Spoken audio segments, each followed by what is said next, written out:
This evening we have to complete our all too brief survey of Neoplatonism.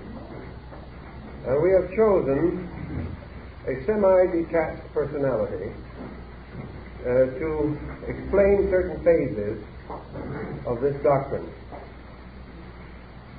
There were many direct disciples of the original Neoplatonic group, but the influence of the sect extended beyond the boundaries of its own formal pattern and touched particularly some of the nobler and most enlightened of the Roman leaders. We have a very bad general opinion of the Caesars, and for the most part perhaps our opinion is not ill-founded. Probably none of them were quite as bad as they have been painted, and very few of them as good as might be hoped.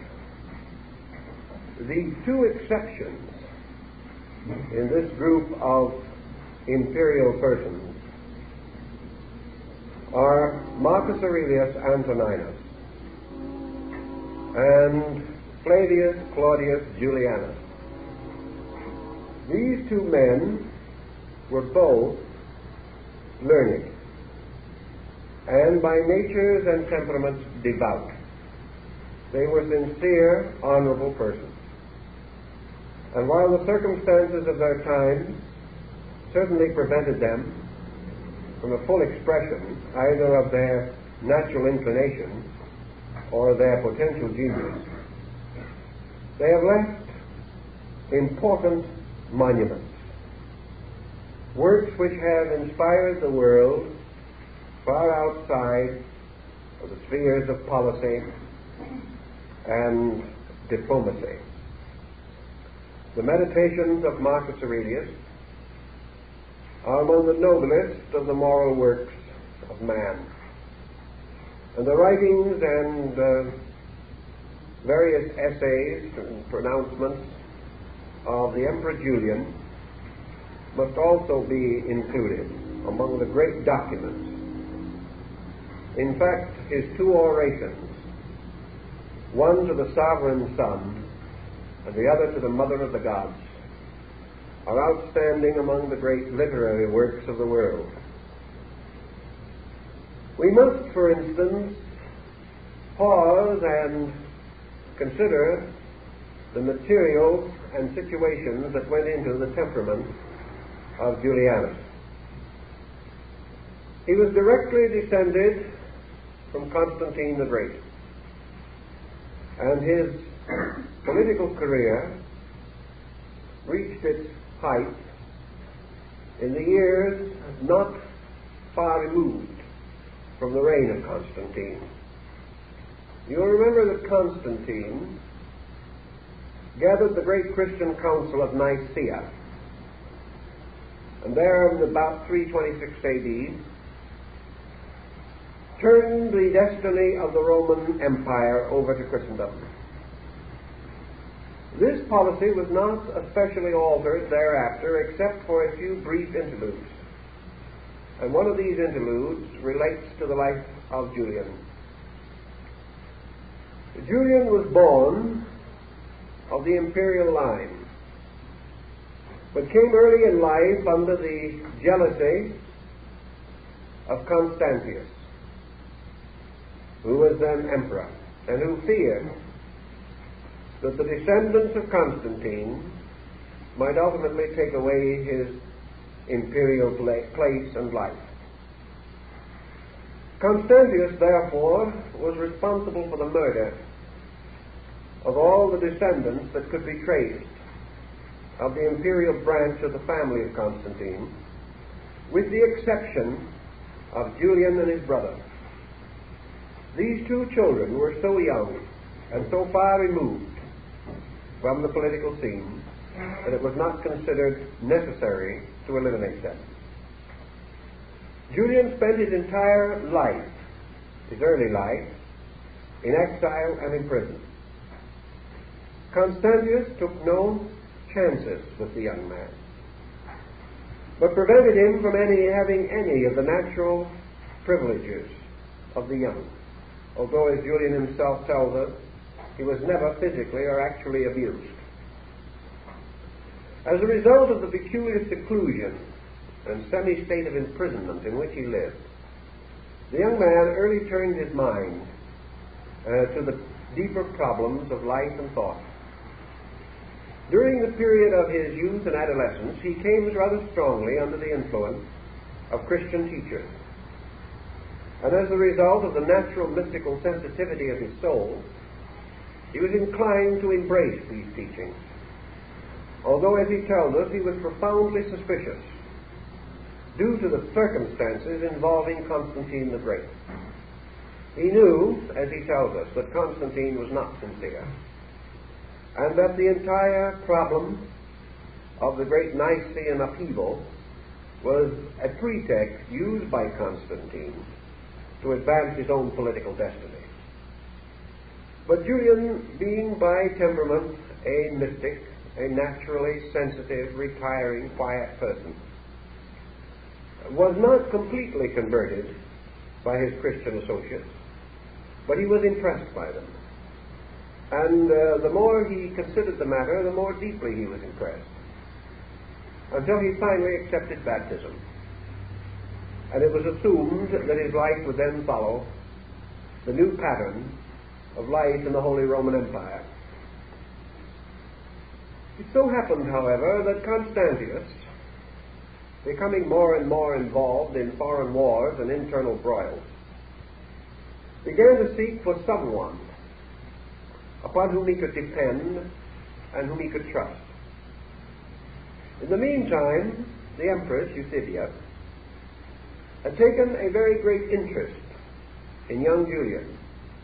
She saw in him a man growing into manhood with great and unusual capacities and ability. She was therefore able to convince Constantius that it would be wise for him to turn to this kinsman, a man honorable and sincere, and put his trust, perhaps, in the person he had so grievously wronged. Constantius agreed. In the due course of time, Julian was proclaimed Caesar by Constantius and given a sphere of activity beyond the Alps. This was the beginning of the career of this young man, who gradually, by his own merits, and also to a degree by the general collapse of the Roman Empire around him, came finally to the imperial purple and was proclaimed Julian Augustus, after it became evident that Constantius had lost the empire. Julian was born in Constantinople, and when the time came for him to solemnize as Pontifex Maximus, at the funeral of Constantius, he ordered the former emperor to be buried as he wished, with Christian rites, although by this time Julian himself had changed his mind on some of these religious questions.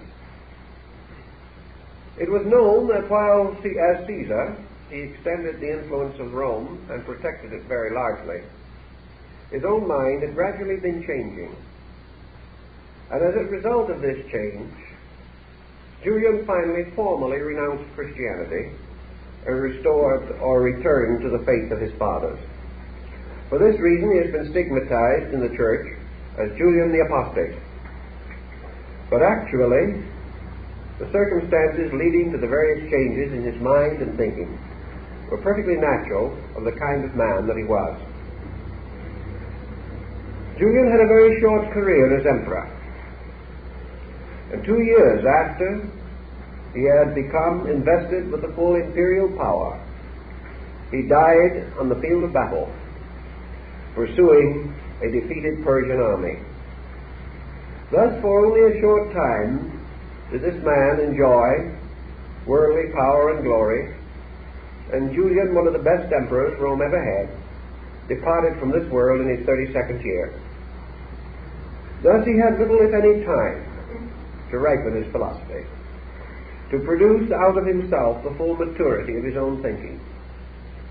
Most of the works of Julian were done in tents on the battlefield.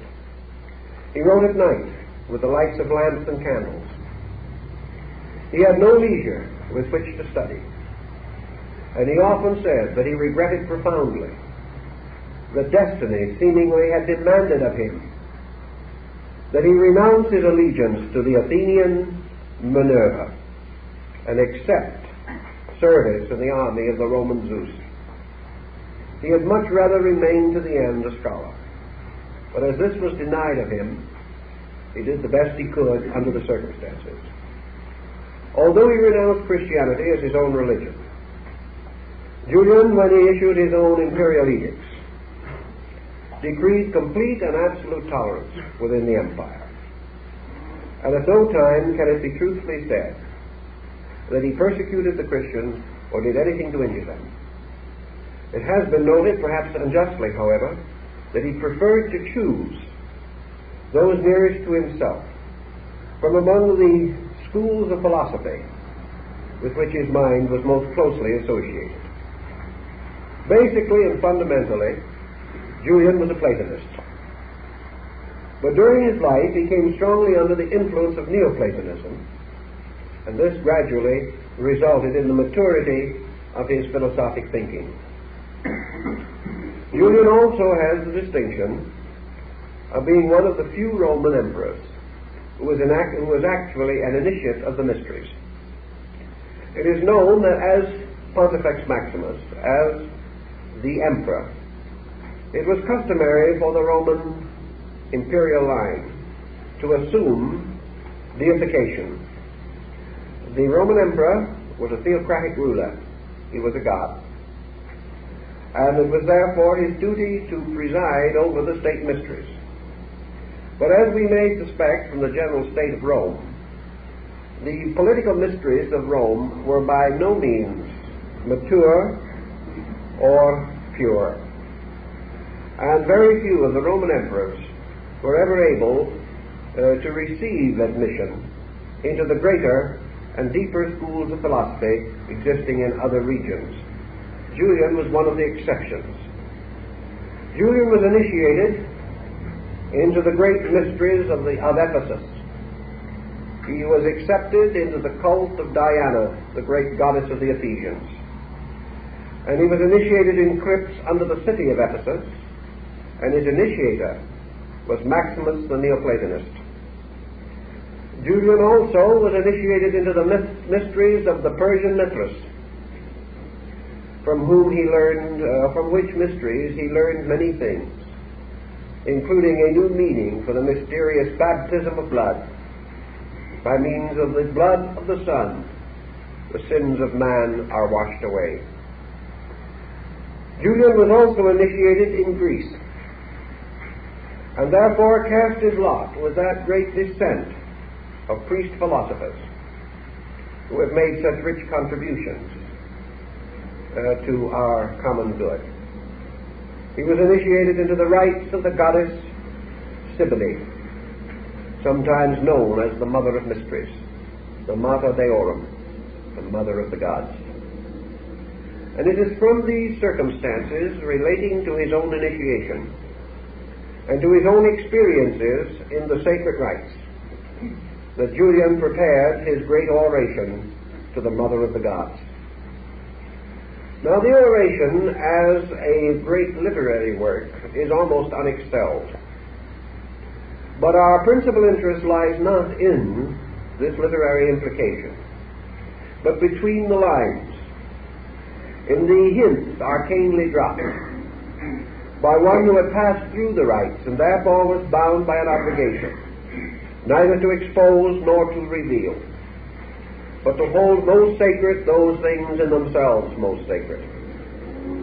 Thus we cannot turn to Julian and expect to find an expose of the great mystery system.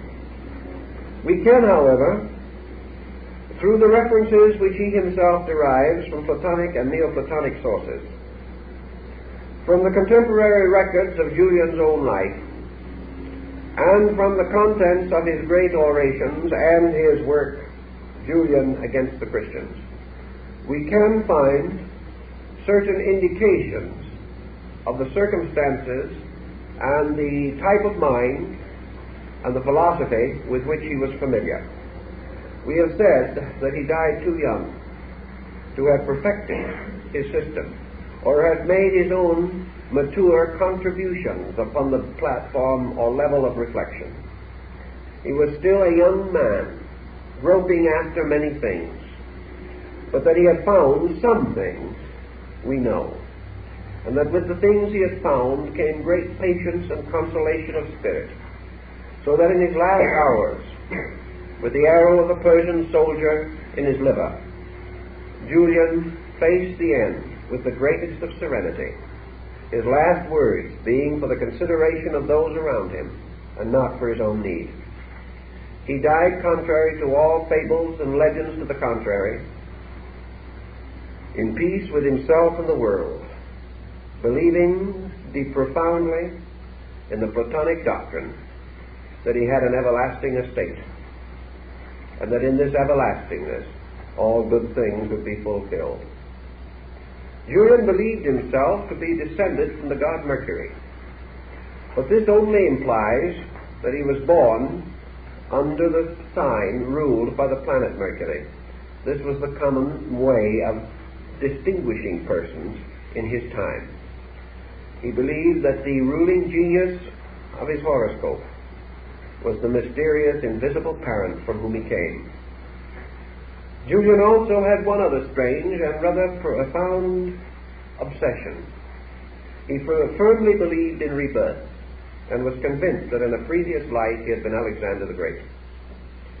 The fate of Alexander, who also died as a young man, and the circumstances of his death, and many of the incidents in the life of Julian parallel so closely that perhaps there might be some truth in his belief. In any event, he held to it very firmly, going so far as attempting to expiate, as Julian, crimes and sins which he believed that he had committed as Alexander. So with this little outline of the character and manner of Julian, but with no ability to enter into the strange and wonderful genius of this man, who had talents and abilities far above those of the average person, we must consider his approach to religion. Now here we have an interesting problem that perhaps is different from that of any of the other Neoplatonists whom we are considering. Here we have a man who devoutly and honestly became a Christian, then turned from this faith and returned to the doctrines of Plato and Neoplatonism. Yet he had received his Christian education at a very early and tender period of his life. And during those formative and adolescent years, he had been strongly impressed by the sincerity and dedication and devotion of certain Christian priests and teachers whom he had known. It was not until public life brought him in contact with the political pressures of the new sect that he became disillusioned. As a young man, he believed very devoutly in the essential goodness of these men with whom he confided and who had taught him.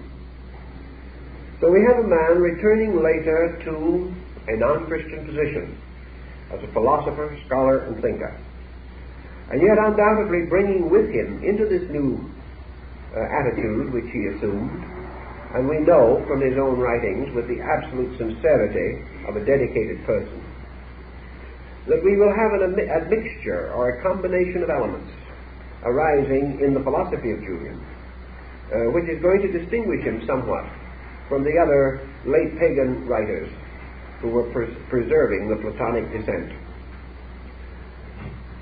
Julian, though a philosopher of good parts and a scholar of abilities, was essentially in his own personal life a mystic. He was a mystic inasmuch as he was moved most powerfully and strongly from certain deep sources and roots within himself. His writings are colored by tremendous emotional intensity, He had a great and sublime sense of the dignity of life. And like most of the Neoplatonists, his mysticism led him into interpretation. He was not inclined to accept anything upon its face appearance or upon its literal values. He sought always meaning. And he sought meaning that would satisfy the hunger of his own search for truth.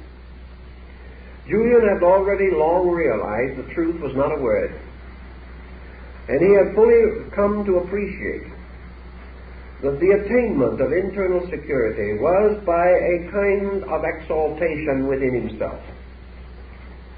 He on several occasions had transcendental experiences, and some of the church fathers accused him of being a magician. Actually, he did have visions. He did have an inner contact of some kind with a larger world of realities, a world which, flowing through him, as he himself expresses it, gave him security from himself and not from his world. It was this security that sustained him through the cabals and conspiracies of the Roman court. And it was this same mysterious internal security that left him untouched by elevation and serene in death. So we have in Julian a man who was moved and motivated, as far as we can find, from every action, every public pronouncement, every private memoir, a man absolutely dedicated to what he believed to be duty, responsibility, honor, integrity, and truth. He admitted himself that he might not know fully the meaning of any of these words, but that it was given to him to know that he would do, regardless of cost to himself, regardless of whether it brought him success or death. It brought him death, which has not been unusual in cases of this kind. The great oration to the Mother of the Gods is a veiled unfoldment of the great rituals of the mysteries. And it is therefore important that we use it as a springboard in an effort to understand the mystery system as it then continued to survive and flourish, although in a few centuries it was to pass away from the pages of history in the Western motion of civilization. To Julian, the Mother of the Gods was the mysteries. Of course, he will not tell us this directly. To do so would violate his obligation. He can only intimate to us the sacred facts involved. The great Mother of the Gods, Cybele, presided brooding and serene, strange and detached, over her great rites and ceremonies. Dark Diana, the Multimania, the great Mother, Mother of mysteries, Mother of life, Goddess of the Ephesians, also brooded strange and mysterious over her sanctuary. She was again but another form of Isis, the eternal widow, the Egyptian mother of mysteries, seeking, moaning and pitiful, for the dismembered body of her murdered Lord. Julian recognizes these fables, refers to them, mentions them, and tells us what they all mean. Julian therefore explains, partly in this oration and partly in some of his other works, and deriving intimations from Neoplatonic writers who can further be consulted, that it was the belief of those who had taken the obligations and the vows that in the dawn of time, in the beginning of things, the great wisdom, the eternal gods, had set up their sacred institutions among men, that truth might not perish. And these sacred institutions were guarded generation after generation. And the laws of these institutions and the sacred rites and the ceremonies, the secret instruction, the disciplines, the tests and the trials, were all according to the oracular revelations of the gods themselves, who in the beginnings of time had established these rites and appointed their priests, from whom all the hierophants and masters of the rites from that time on had descended by an ordination, by the same kind of strange, mystic, secret transference of power and authority that we think of in Christianity under the term the apostolic succession. This succession of rites, preserved through the sacraments and through the laying on of hands and through the dedication of lives, meant that the great institutions had come down always as custodians of the great work. Now man is born into this world from the womb of his mother, and his days are few and full of troubles. And according to both pagan and Christian mystic writings, this man who is few of days has only one hope, and that is that by some wonderful and sacred reality beyond his comprehension, he may, while still alive, die and be raised again.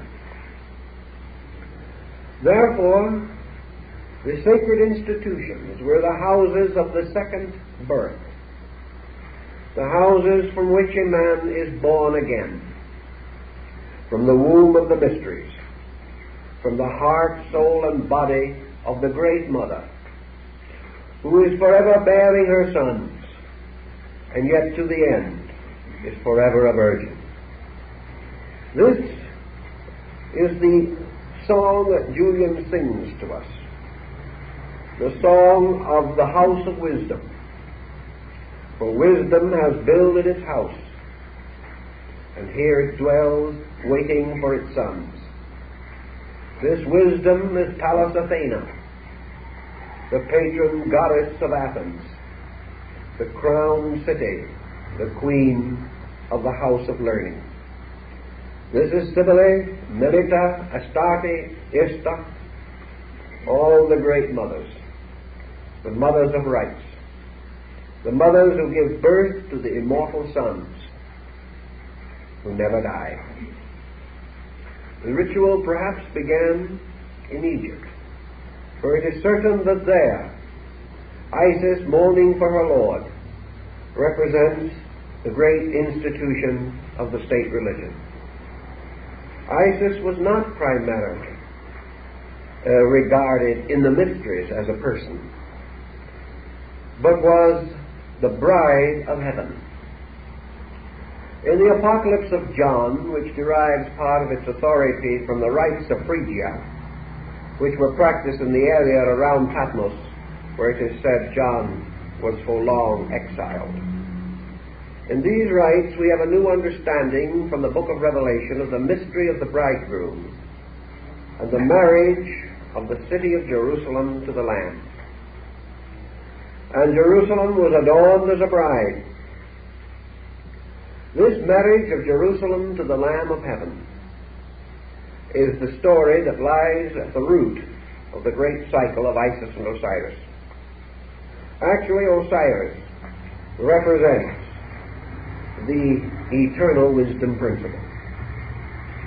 Isis, his consort, is his house, or his institution in the world.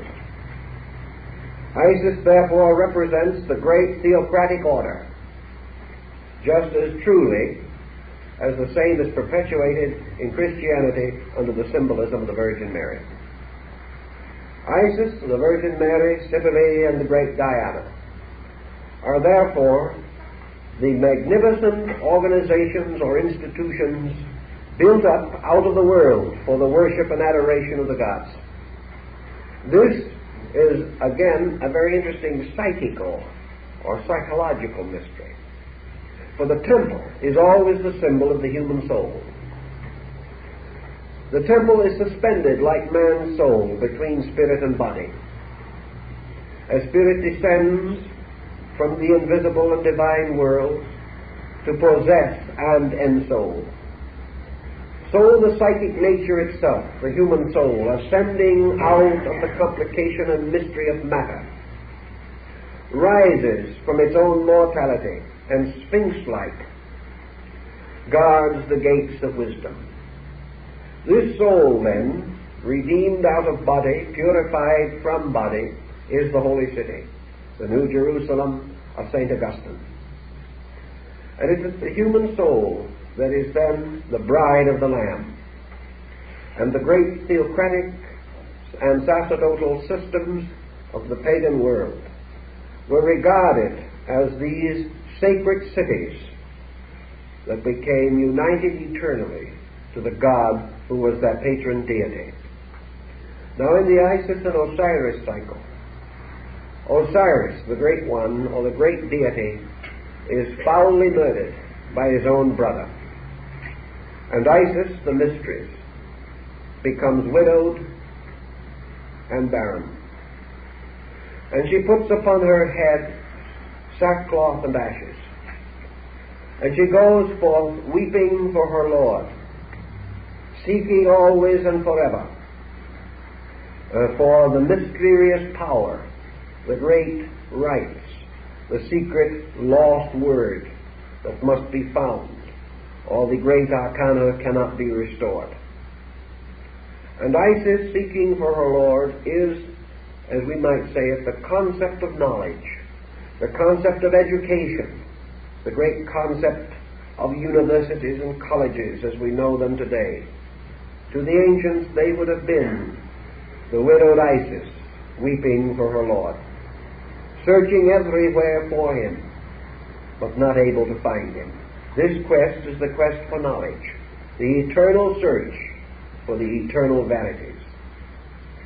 Now in the Isis-Osiris cycle, while Isis is wandering in her widow's weeds, searching for that which is lost forever, there appears to her the specter of her own deceased husband. Osiris comes in the form of a Holy Spirit.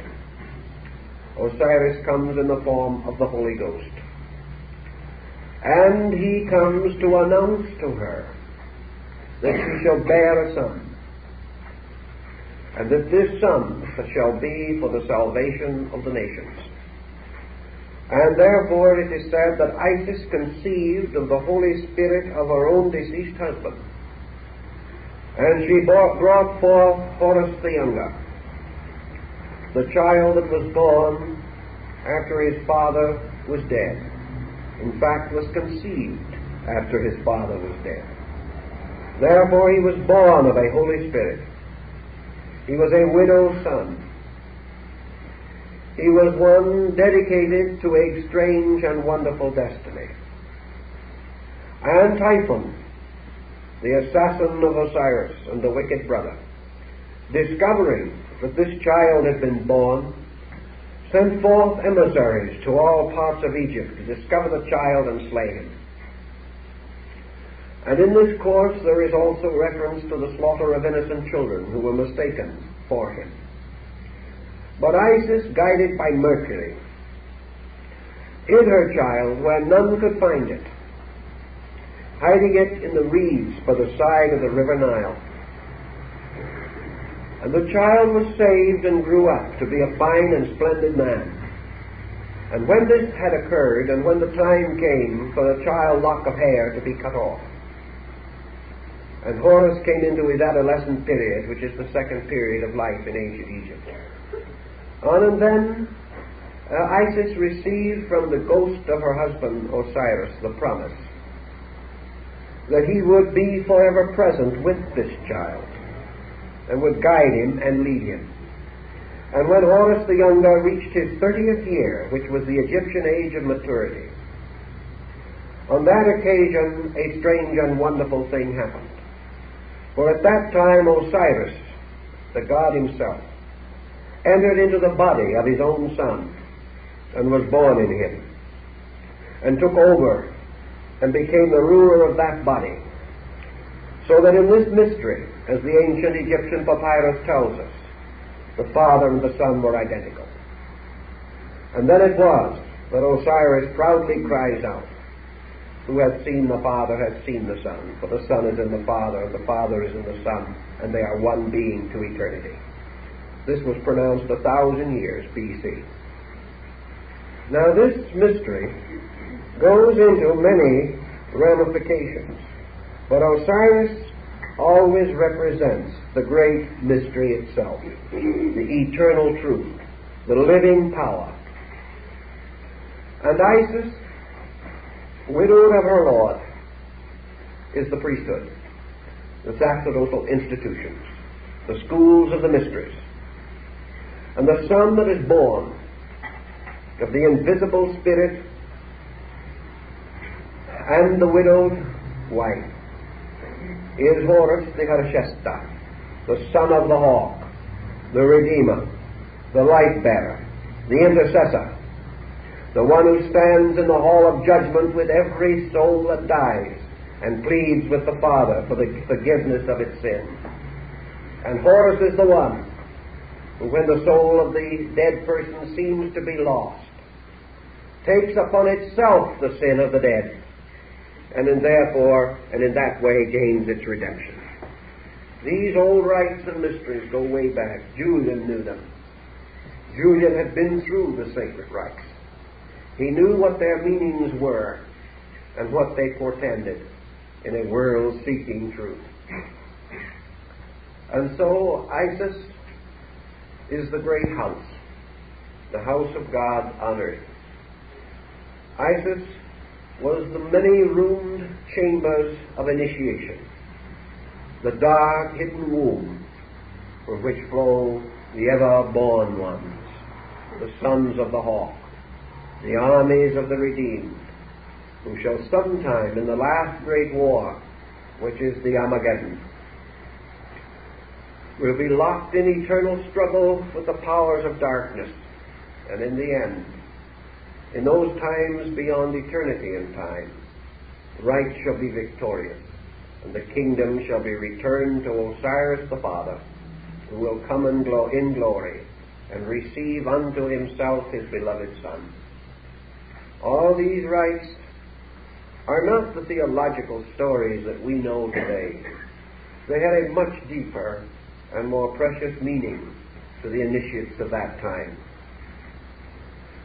The great Diana, mother of the Ephesians, the brooding power of the moon, hovering over the great temple of Ephesus, was likewise this mysterious story of the psychic content and the building of the human soul, and how through the union of a Holy Spirit invisible and a corporeal body, the mother, there is born the radiant soul which is the salvation of the world. This in turn causes the initiate or the adeptus of the ancient rites to be considered as a personification and embodiment of the principle soul. Here we can pause for just a second and remind you of the heroic estate we described last week in the wanderings of Ulysses. The heroes are the soul beings, those who have built for themselves this house, this tabernacle within, which is to be their habitation. So through the power of the mysteries, the breath of life is breathed into a man and he becomes a living being. And this living being is the psychic entity, the mysterious energy or power of the soul. Julian tells us some more of these things, and he points out something that I think is very interesting. He points out that in these rites, whether they be at Samothrace or Ephesus, whether they be among the Phrygians or in the mysteries of the Goths and the Gauls, all of these rites were presented in the forms of great pageantries. The pageantries of Eleusis are particularly remembered, but they were no more remarkable or important than those practiced in other places. The neophyte, seeking admission into these rites, and having passed through certain preparatory examinations and tests, is brought into the ceremony, and there he is a witness. He is a beholder. What he was is perhaps borrowed from a line in Plato. because Plato, an initiate, was once asked his profession, and he replied, "I am a spectator." This means, of course, that he accepted the entire pageantry of life as a drama of initiation, although very few modern writers, including dear old Jowett, ever realized that fact. In the rituals, Apuleius, who preceded Julian in these rites, and Hadrianus, and Marcus Aurelius Antoninus, who also was initiated at Ephesus, all of these who went before joined with Julian in bearing testimony to something that is undoubtedly the secret and the very heart of the mystery.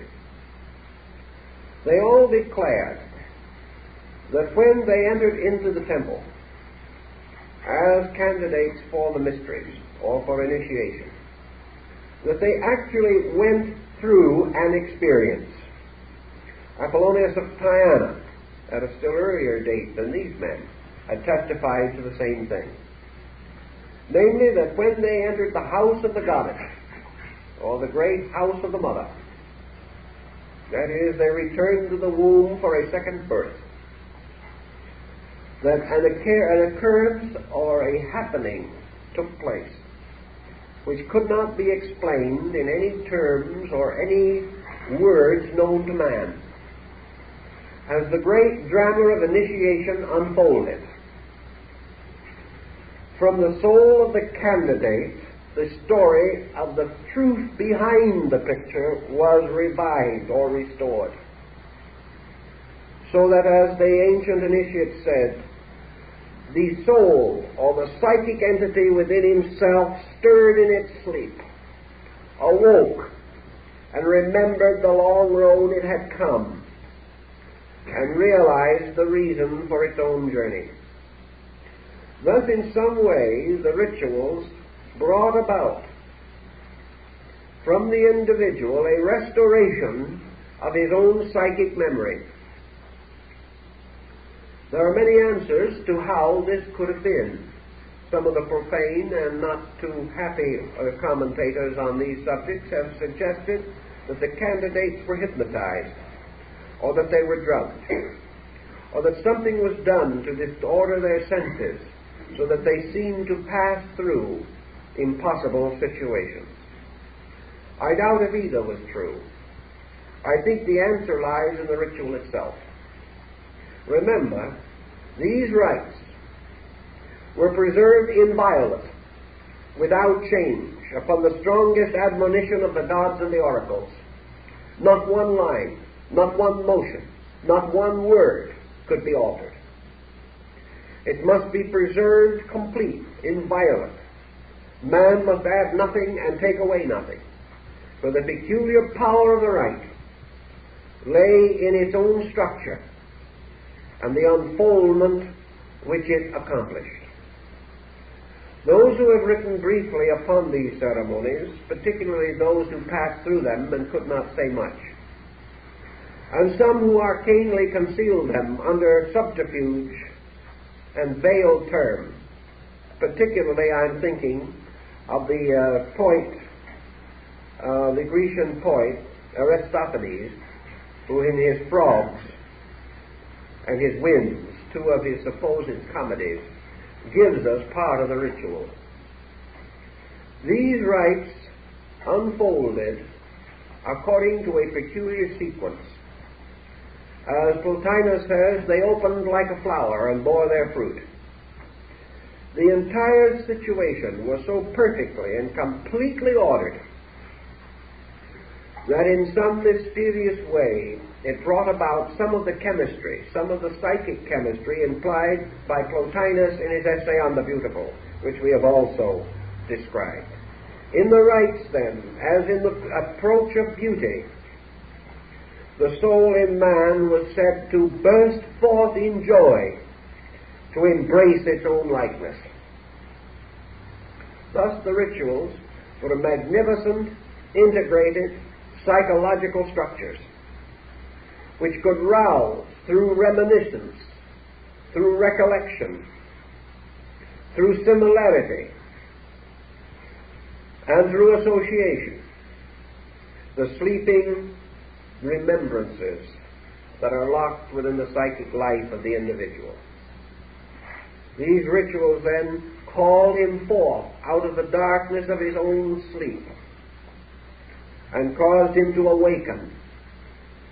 And while the rites were proceeding, he lived them, he experienced them, because they were unfolding in tone and order and picture and color and design the very structure of his own psychic life. He responded because they were revealing to him an absolute similitude of his own soul. A man being thus brought into the presence of that which is himself, and recognizing those patterns and pageantries which instinctively he receives and responds to by ancient instincts which he cannot even explain or understand.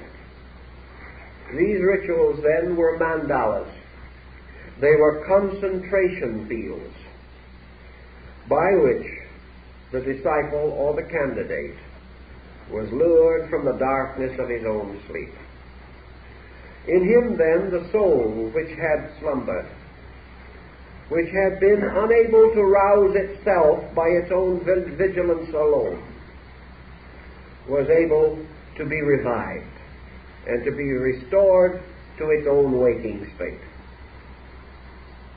Those who attained this or received this apotheosis within themselves were said to have been like Apuleius, brought forth into the presence of the great and glorious God.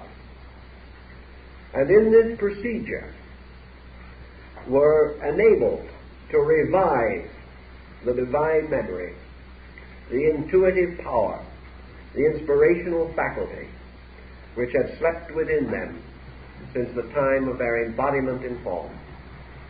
Julian implies to us all of this. He tells us then that these things are not just dramas. They are something in themselves ineffable and sublime, worthy of admiration, and suitable to cause the one who passes through them to come to the greatest devotion and to the most utter and complete humility. Plato is said to have referred to the rites of Eleusis in such terms of approbation that the importance of these ceremonies cannot be doubted. For he tells us that in the presence of the great rituals he was as a small child, knowing nothing. This, however, was not due to instruction. The rituals did not teach, they released. They caused the individual to see almost dream symbolic equivalents of his own psychic life. And this brings us to a situation that might have considerable bearing upon modern thinking. We are now concerned in analytical psychological research with the problem of the interpretation of symbolic patterns from within the subconscious and the unconscious of man. We feel that man is moving from within outward through the projection from himself of symbolic forms which bear witness to the geometrical proportions of his own psychic life. Therefore, the individual in his dreams or in his waking dreams, in his instinctive likes and dislikes, in the decisions and choices which he makes, in the person he may choose to marry, in his attitude towards life and his world, in all these things, the individual is drawing something from himself, is causing symbolic forms and shadows to come to the surface from the deep sources and fountains of his own existence. Now, the difference between this and the great rituals of the Mother of the Gods may be worthy of our consideration. For in these rituals, the qualities with which man is most concerned are lured from himself by presentation of symbol to him, and not merely released through him in a heterogeneous collection of dissonant elements. In other words, if these symbolic forms which come from man represent various impersonations of his instincts, then these instincts have potential forms or symbolical equivalents. And if the most divine of these instincts are pictured to man, he will experience them and find that these pictures will call upon his own inner remembrances and release these symbolic patterns from within himself. In the common ordinary life of man, most of his environmental circumstances do not directly release, because they are in themselves asymmetrical. They are in themselves compromises, materialistic emphases, and the individual is not in the presence of sheer beauty, nor is he in the presence of sheer goodness, as far as man is capable of contriving these terms or the elements and principles for which they stand. So the neophyte or the candidate for initiation enters the secret house. He isolates himself from the world. He enters into another kind of world, which might be likened in itself to his own inner life. He discovers, like the Melchizedek mystery of old, that in the rebirth of his own inner life he must be his own father and his own mother. He enters into these rites, into an unworldly state of detachment from all material things, from all normal or materialistic instincts and appetites. And here, in an atmosphere of the most detached sanctity, in an atmosphere itself redundant with beauty, full of love and nobility, always in gentleness, peace, and dignity, the neophyte advances toward the pageantries by which he is supposed to be so profoundly touched. And gradually the great spectacles open before him, and he beholds not the gods or their strange ways and symbols, but he beholds a series of pictures which are the reflections of his own heart and mind. Each of the things that happen break silences within himself and cause him to become articulate of ideals and principles and beliefs. As this rushing unfoldment takes him, he may then very well pass into a state of enthusiasm, which is from entheus, meaning in God. He may find himself suddenly possessed by powers beyond his comprehension, moved by forces that he cannot resist, until it seems that an internal world bursts through him and around him. And he finds himself like Apuleius, standing at midnight upon the threshold of Persephone, with the radiant and glorious sun of noon shining under his feet. He beholds himself transported from one sphere or world to another. He enters into the abode of the dead being the dark part of himself. He there faces all of the pressures, evils, and symbolic fantasies of his own psyche. He is victorious over darkness and evil. He is restored again to light. He remains 3 days in the underworld, or 3 degrees. Then he is resurrected and brought into the presence of the Hierophant of the Mysteries, the Grand Master in his robes of blue and gold. And here he is crowned and coroneted as a master of the inner life. And he is presented with the symbols and powers of his new authority. But long before these things have happened, as Apuleius points out, the soul itself has become so completely enamored of the transcendental beauty of the divine that it is no longer scarcely to be considered in this world at all. It moves strangely as in a sleep of waking. It beholds all things in new order and relationship. It beholds gradually the breaking open of the walls of the temple, until, as one of the initiates says, all vanished except time and space and heaven and earth, and the whole world became the eternal temple. All these things were experiences strangely and wonderfully psychologically released by the great pageantry of the rites. And because of the tremendous power of these rites, with their mantrams, with their songs, with their sacred circumambulations, with the mystic dances of the muses and the graces, and all the strange parts of these stories, that which finally ended brought with it a complete and tremendous apotheostic change within the consciousness of the neophyte. He became the initiate, not because his mind had accepted the instruction, not because simply his emotions had been purified or cleansed, for these cathartic disciplines came first. He was an initiate because of a complete transcendent experience, an experience which could never be assailed by his own reason, which could never be denied by his own mind, because he had been there, because this had happened to him, and because in the course of the great ritual he had come face to face with the gods themselves. Now, were these gods truly masked priests?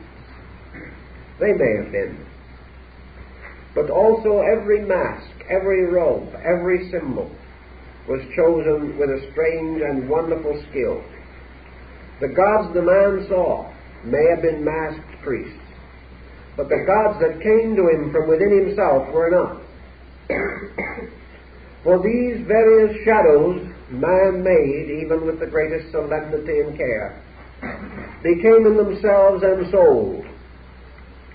And these images of divine things, as Plotinus calls them, become strange magical agents, drawing to themselves the real principles for which they stand, so that that which is in the likeness of the God is never entirely separate from the God, because the believer can experience the God in the likeness.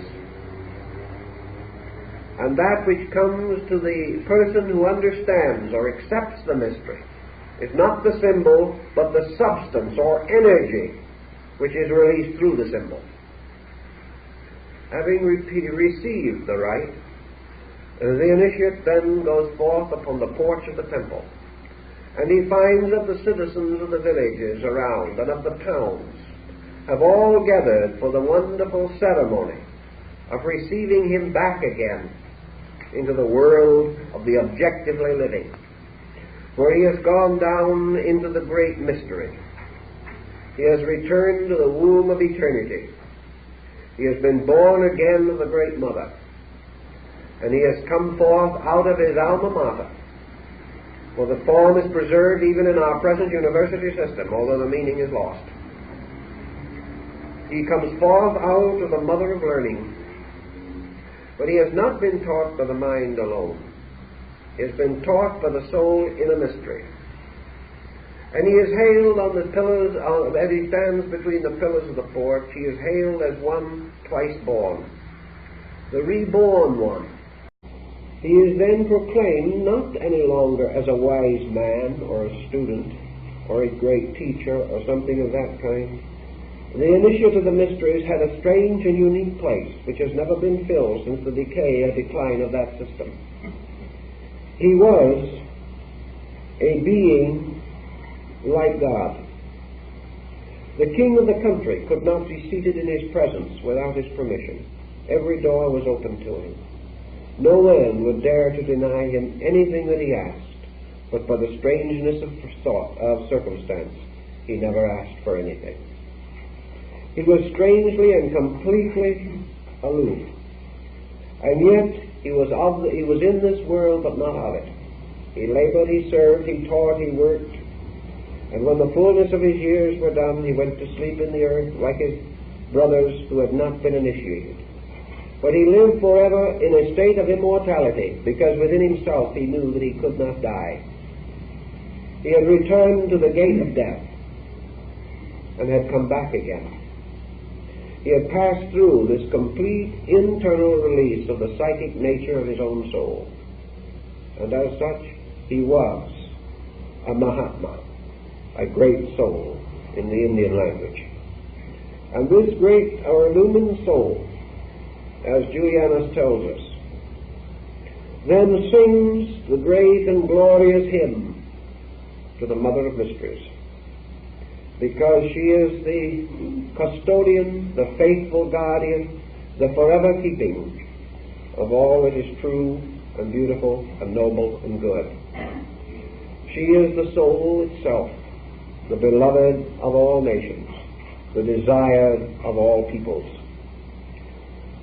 Now, the temple being, as it was, a peculiar emblem of the soul, the rise of the mysteries were represented in 2 degrees or stages. Whereas the body of man carries within itself the sanctum sanctorum, or the secret part of the heart, so within the heart of man the temple of the mysteries is built. And within man's own psychic life certain things must happen before the temple which is everlasting can be built. Here we have much symbolism which can find easy parallel in the story of the tabernacle in the wilderness and the building of Solomon's temple. All these rites and ceremonies have the same meaning.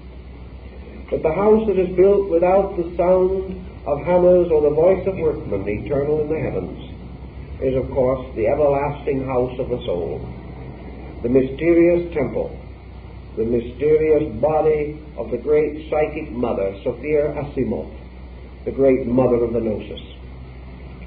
So Sophia, or the Virgin of Wisdom, is the house that can never be profaned, the mystery whose veil cannot be lifted, but who waits forever for the return of her sons, like the patient Penelope, weaves forever the mysterious fabric of destiny. All these things have something to tell us about the religious system of that time and what the secret of it was.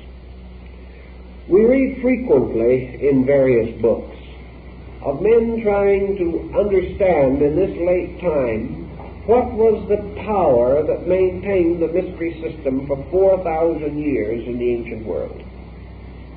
What was it that caused the rich, the powerful, the great, the strong, the wise, the learned, and the simple, all to hold this system in the most extraordinary admiration? What was it that was so strangely and wonderfully powerful that during its flourishing and its flowering it produced the greatest minds and hearts and souls the world has ever known? It was in some way this mysterious power of actually releasing through its rituals a symbolic, mystical experience. The early church undoubtedly sensed this, because it created in its own form and in its own way the mystical Christian equivalent to the pagan rite, and that was the mystery of the Mass. The Mass was originally a mystical ceremony intended to convey certain parts of the old ritual. For the Mass as we know it, particularly the ceremony of the Eucharist, goes far back in Egypt and into the Dionysiac rites of Greece. But in some mysterious way, the Mass did not attain or achieve the purpose which was exemplified in the pagan ritual. That the Mass produced a very deep and profound sense of sublimity cannot be questioned. That a high Mass at St. Peter's today is one of the most tremendous religious experiences that man can pass through cannot be doubted. We know these things to be true. And yet in some way, this ceremonial, this tremendous pageantry did not and does not accomplish what the ancient rituals did accomplish. What then was the essential difference? Julian says very simply one thing, and this is the basis of his great argument against the Christians. Julian says that the difference lay in the disciplinatory rites. In other words, Julian says in his arguments that the criers of the pagan mysteries, or those who called the neophytes to their labors, said, let only the pure of heart enter here. Let only the dedicated come. let only those who in themselves had achieved and attained be permitted to mingle in this sacred throng. The idea or principle being that in these ancient rites, religion or the religious experience was not bestowed, it was earned. This perhaps does have a large bearing on it. Perhaps Julian, who knew both and had experienced both, was in a better position to say than we are today, because we cannot experience both. But Julian's opinion was definitely that before the individual can have this experience occur within himself, he must have attained to a certain level of merit. Plato and Pythagoras required certain prerequisites to admission into their sacred schools. Perhaps these prerequisites were to a degree symbolical, for we know that Pythagoras initiated his own slaves, and it is not likely that these slaves possessed the literal prerequisites which he required. But somewhere in this was a symbolism which had to do with merit or the earning of the right of acceptance into the state religion. So Julian says that the great difference lay in that the pagan required and demanded that those who sought truth make in themselves a proving of their own merit or their own sincerity, and that they might not enter the sanctuary except with clean hands and an upright heart. He says that the God of the mysteries was not saving the sinners, but was rewarding the just. Now this makes a peculiar difference in the psychology involved. And he was turned from his Christian baptism essentially by this particular circumstance, that he believed firmly that the individual who sought the consolation of God must bring something with him and not merely accept. Not pray for what he wants and continue to live the way he pleases. Not to hope for good things but do nothing in himself.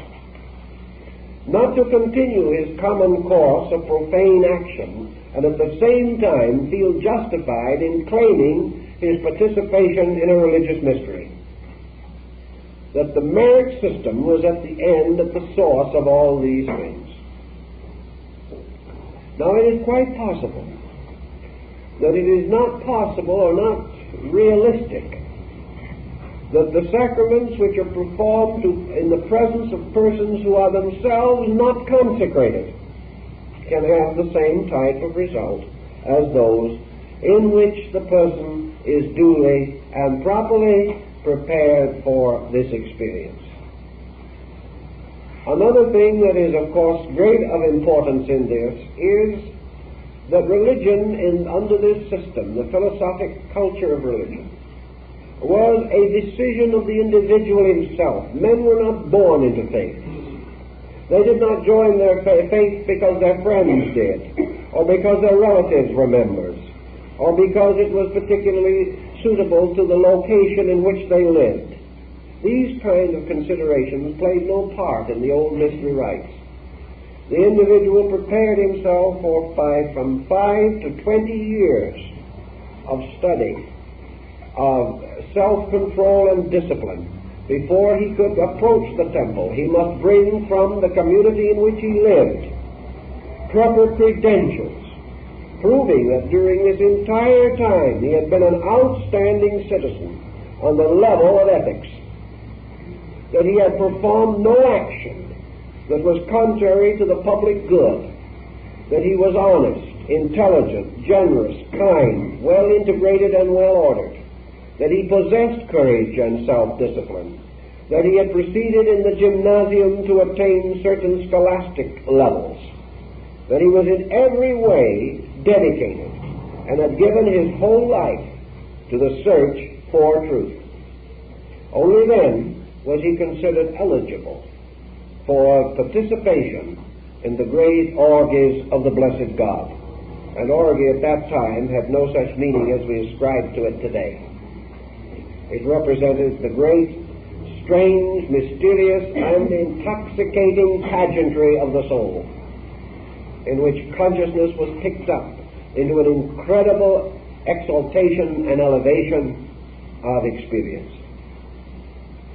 So these things led Julian to feel and to believe that the mysteries of the Great Mother and of the Blessed Goddess were reserved for those who were true, and were reserved for the individual who was willing to sacrifice all else in the service of the Great Goddess.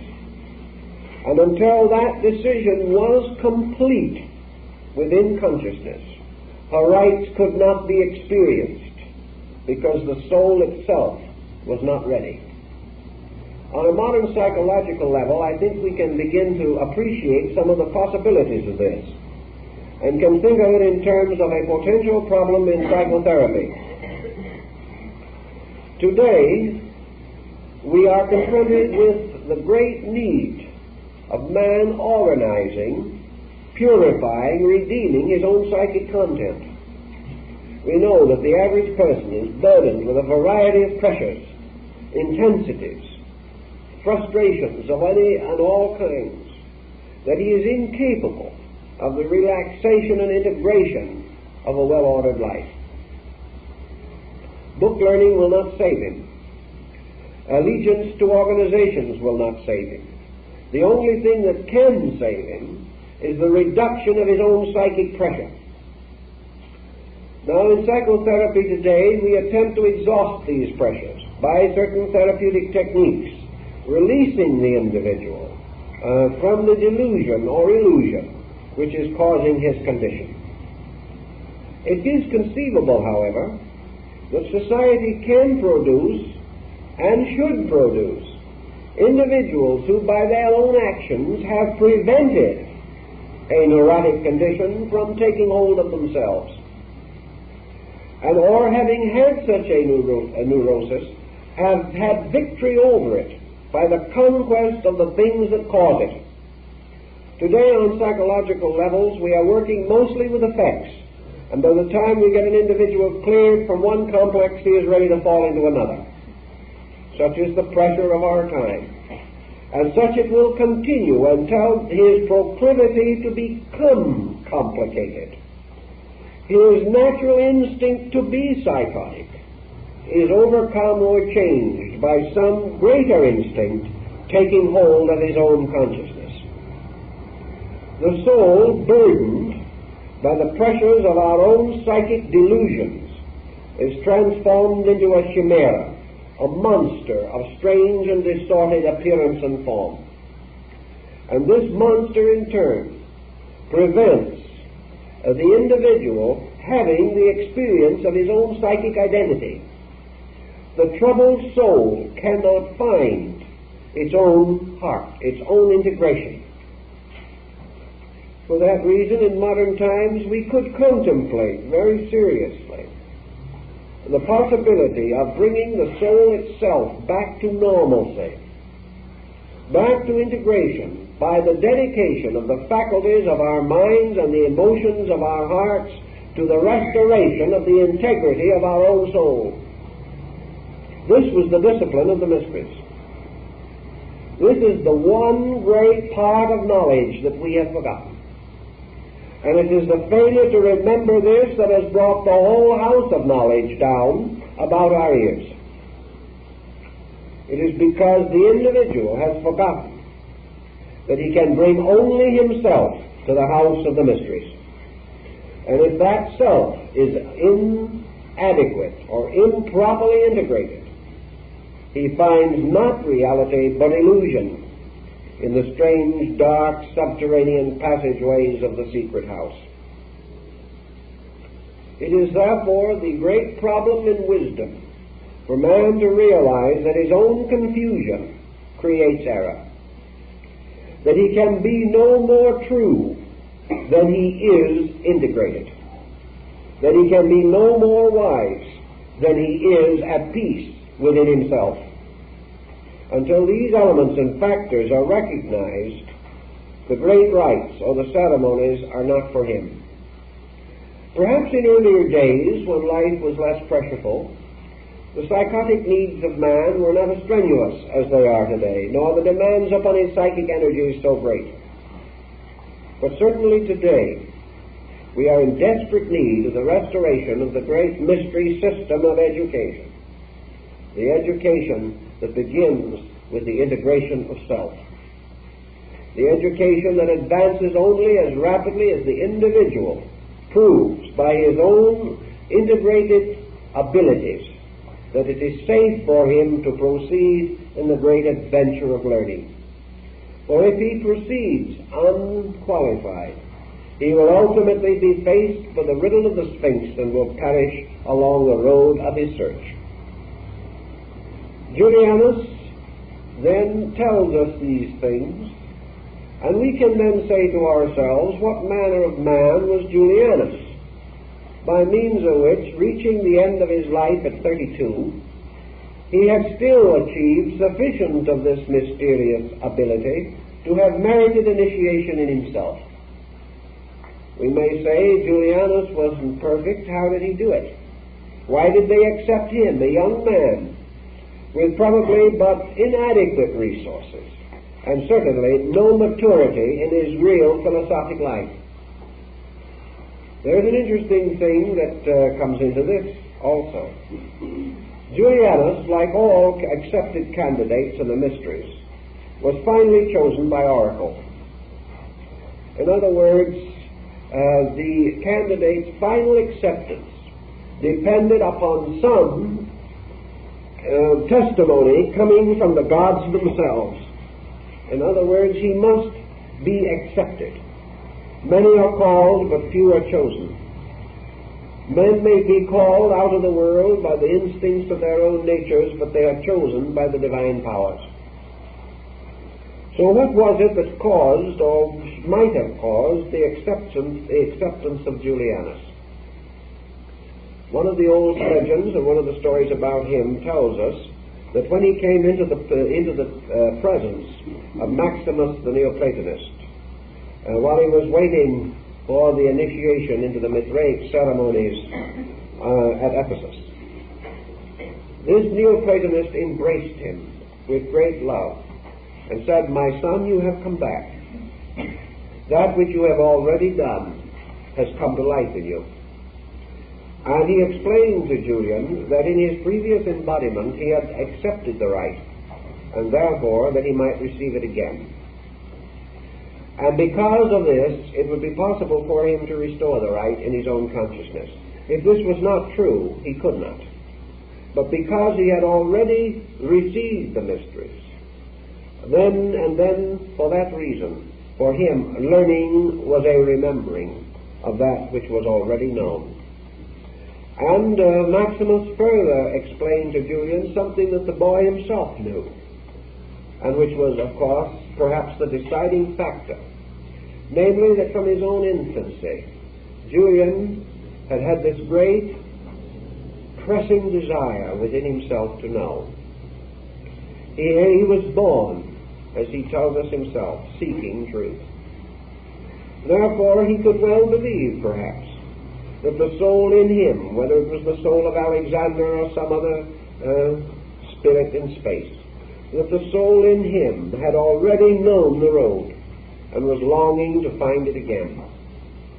That this then, by initiation, was the reviving or restoring of that knowledge which the soul already possessed, but which had been obscured to it by its embodiment as a newborn babe. And because Maximus the Neoplatonist recognized in Julian the signs of one who had taken the oath, he was accepted and initiated. And from what transpired then and afterwards, it seems that Maximus very probably was right.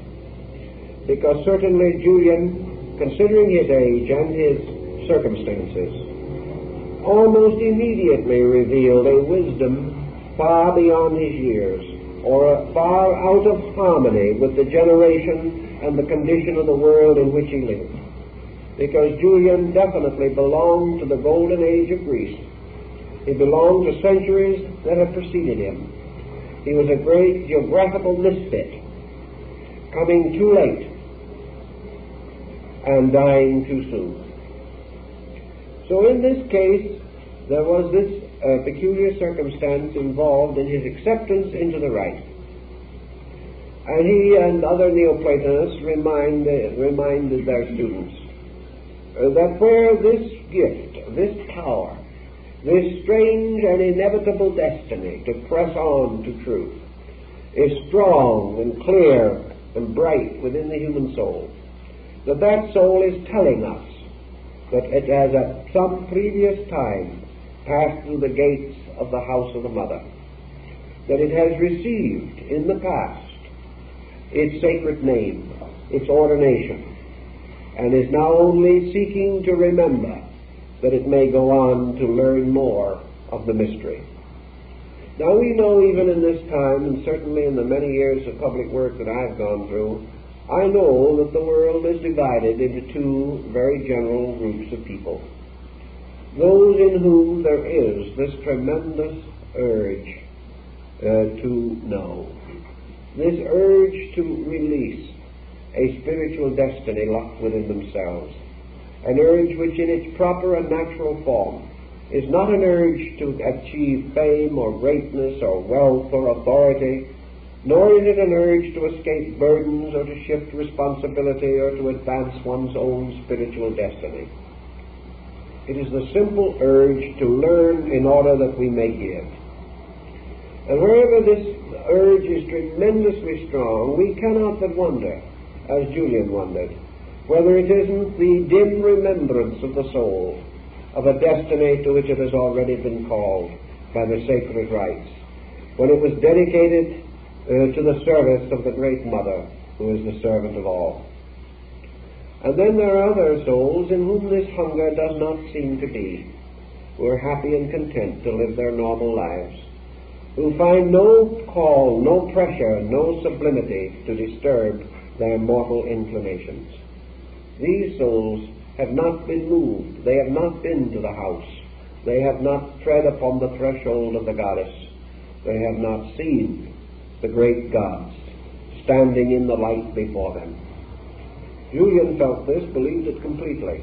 And there is something about our own daily living after all this time that seems to intimate that perhaps he was right. At least we have probably no better explanation.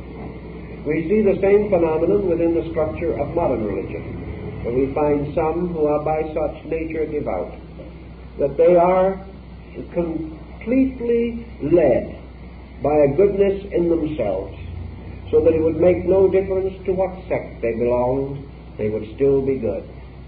And there are others that no matter to what sect they give allegiance, are still not good. This difference seems to be something within the psyche. And to the Greeks it meant that in the psyche of the individual who had passed through the mysteries at some previous time was a record waiting to be awakened, that it could be awakened very quickly and very easily under the proper circumstances and pressures. So Julian was accepted, and apparently he received the full benefit of this strange rite and ritual, for he tells us much of his own longings and his dreamings and his hopings, as he tries to unfold without unveiling the mysteries of the Great Mother. Also in this story, or in the orations of Julian, he divides the universe into two essential parts. He describes to us the rituals and mysteries of the sovereign Son. And the sovereign Son, of course, to him, was this visible symbol of the invisible power of eternal life.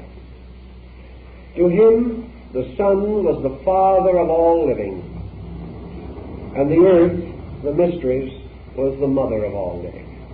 And the union of the sun and moon and the mysterious alchemical experimentation produced the psychic homunculus, the mysterious creature of crystal, in whom the two great sets of energies converged, mingled, and produced from themselves the magnificent structure of the living soul. The Neoplatonists taught, for example, that there was spirit and body, and between these two, as a spider spinning its web, the mysterious interchange of energies and forces brought into creation a middle distance, which was the psychic nature. For the soul was the result of life moving upon matter, and matter rising gradually, impregnated with life and releasing life from itself. So the earth also was the womb of the mysteries, the great mother, and her temples were mostly beneath the earth as symbolic of their proper place and residence. And the mother was impregnated by the power of the light, or the Father Spirit. And between this heaven and earth, dominion wielding, was fashioned the subtle fabric of the soul. Now Pythagoras and the others declare that a soul is properly called a form. Form and matter are not the same thing. All bodies are forms. All bodies are composed of matter. But there are forms of matter which are without bodies. And there are forms which are without spirits. These mysterious things are described in the mysteries of Iamblichus on the Chaldeans and the Egyptians. But what we are told in substance is that when matter is impregnated with life, when substance receives into itself the archetypal pattern of universal law, matter suddenly is brought into magnificent geometric arrangements. Matter is itself a form but formless. Life is unformed, but potential of form within itself. And just as matter and energy unite in the production of the snowflake, so the snowflake becomes a form, because a form is a compound of life and substance, of mind and matter, of consciousness and the elements. And the form, therefore, is body that has been fashioned from matter and designed by consciousness. And the two, matter and consciousness, through their integration, produce the radiant spectre of the human soul. So form and the soul are the same things. For all souls are formal structures, and a form is an aggregation of substances around a pattern, a design, or a purpose. So the most minute creatures that we see, little crustacea and foraminifera and things of that nature, are forms like little snowflakes. Wherever life takes abode in matter, it begins to mold matter into form. And form is a symbolic description or exhibition of life's process. And the human soul is therefore the symbolic representation of the state of man's growth in relation to his spiritual cause and his material body.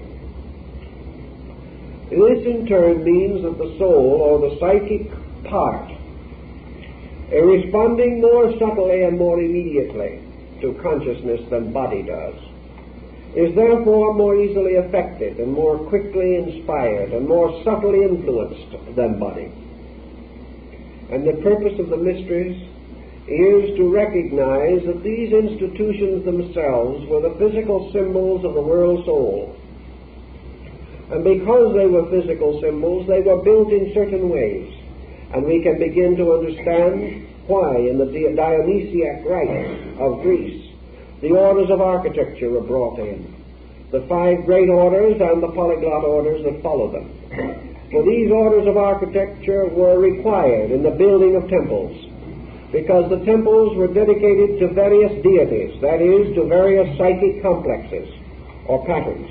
And each temple had to be the complete and perfect representation in stone of the psychic archetype which belonged to that god or deity. Pythagoras, visiting in Egypt, said that he found in the temples there strange images of the gods, because all of the divine beings of the Egyptian hierarchy were represented by symmetrical geometric solids of various shapes and arrangements. In other words, that all the gods were reduced to geometric formulas.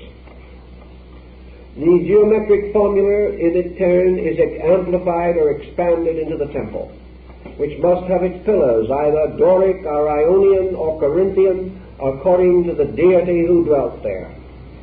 The structures of the temples themselves were based upon basic star patterns, as we learn from the Caesarano edition of Vitruvius. We know that every one of these tasks was appointed with the same care, assuming that man himself builds his outer body from the very texture and structure of his own psychic life, so building the temples of the gods. It was necessary that each temple should in every part and detail be true to the God which it represented, because it was his house. And unless, as we are learning from the Bible, unless we build a temple according to the law, that is the law of order and proportion, the living God will not dwell therein. For the God, the power, the dynamic, the psychic reality of the archetype can only be captured when the structure which is to house it is identical with it. In the same way, man is only able to capture the archetype of the great mystery drama if his own psychic organism is identical with it. This strange rapport was of two directions or two kinds. Man could not be sure and could not know that his own psychic nature was identical with that of the gods.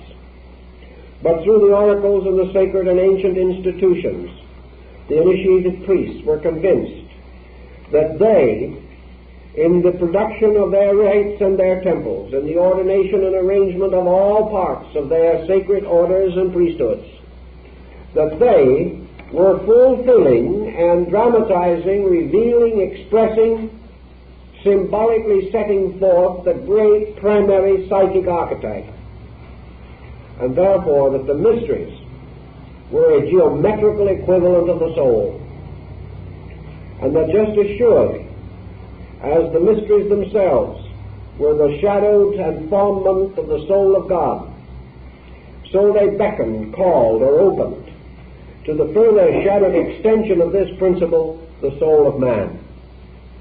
So we understand the meaning of the term that the neophyte or the initiate entering the sacred house is described as going home. He is going back to the similitude of himself. He is going back to his own birth. He is going back to the place where he came from. He is going back to the state or condition which was eternally his, the condition of the great archetype of psyche in space. Thus he returns to the ancient house. He comes back again to the womb. He is returned to his own childhood. He is truly returned to his own infancy. He must come forth again by a new birth in conformity with the archetype, and with complete receptivity to the impression of the signatura rerum, the great seal or imprint of the archetypal purpose. The initiate, therefore, is supposed to and believed to carry within himself, from the time of the mysteries, the living archetype of the connection between his own psychic life and the psychic life of the universe.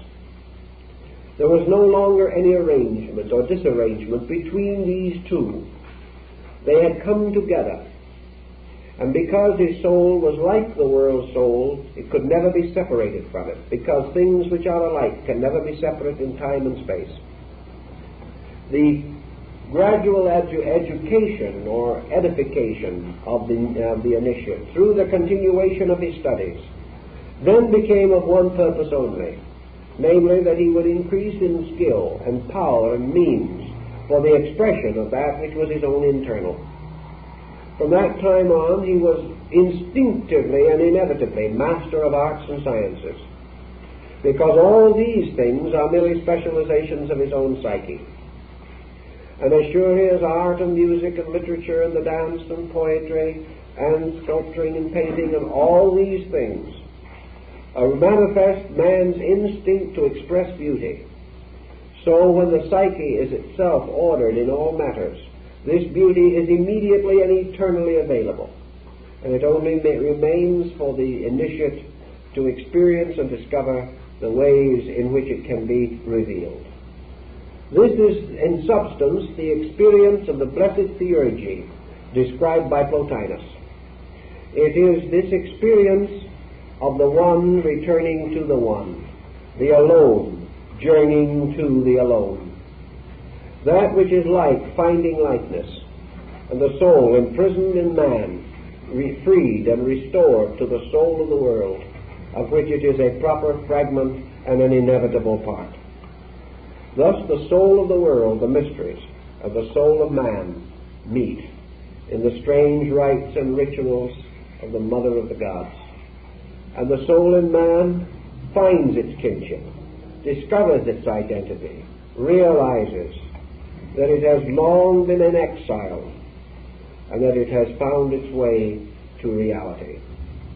Then from there on, and for all eternity, according to the rites, this ritual can be revived, and the child coming into the world is born with the subjective realization of its own destiny, and somehow, strangely, gently, tenderly, wonderfully bound to the soul of the world. And from these who are thus bound and thus ordered and thus ordained come the teachers and leaders of the race. Now this is in substance the Julian position, and we can add to it in certain methods and ways.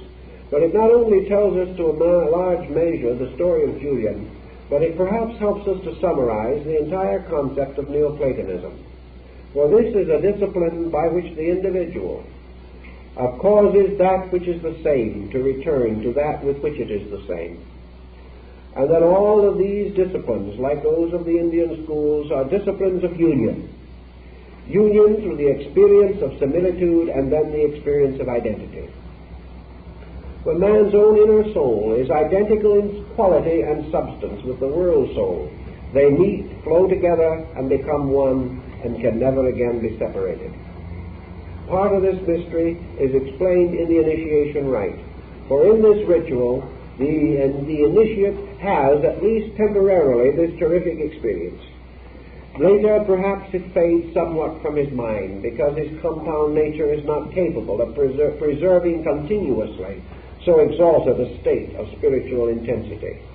But even though the experience may not then be forever available or immediately accessible to him, still the memory of the experience then becomes the most blessed of all memories. And it also becomes the memory of truth, or the memory of wisdom, the memory of health, the great good that cannot be forgotten, and which therefore is greater than the small evils and the uncertainties which can be forgotten.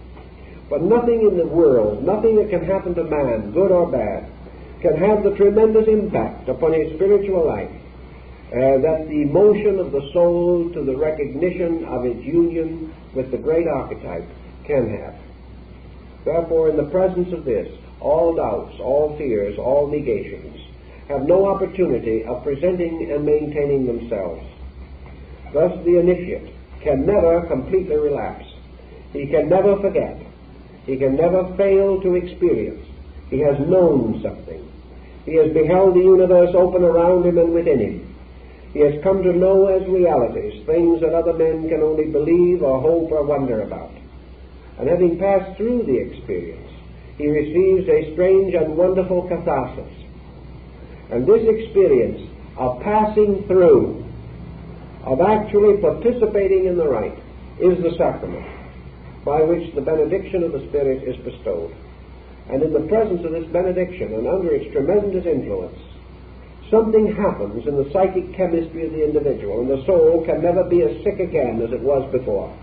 It can never forget. It can never stagger away and die again in matter, because it has received the greatest impulse, the greatest transference of energy from the world soul that it is possible for it to have. It therefore blazes within the being and causes the being more and more to become its servant, until finally the initiate bows before this victorious and triumphant soul within himself and acknowledges himself to be its servant. And so Julian closes his thought, or his wonderful dream pictures, with his prayer of thankfulness to the Great Mother, to the world soul, which has made it possible for him to come to her as a child to its parent, and find in this security of the great psychic mystery of the initiation that strange and wonderful security that comes to the small child who returns to its parents' love and understanding. And Julian, as a small child, goes home to the mother, and in going home finds peace and security and serenity. Thus he completes or concludes his dream of this great drama.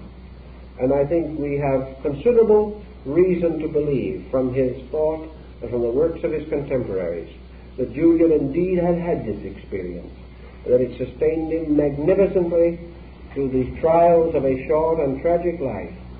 And we will hope with Julian that it will cause him to return again in due time with the memory of the greatness of this soul and the message and journey of the soul deep within himself, so that perhaps again in his day he can become enlightened, can revive the mystery, and continue his dedication to the service of the Mother of the Gods. Well, I think that is...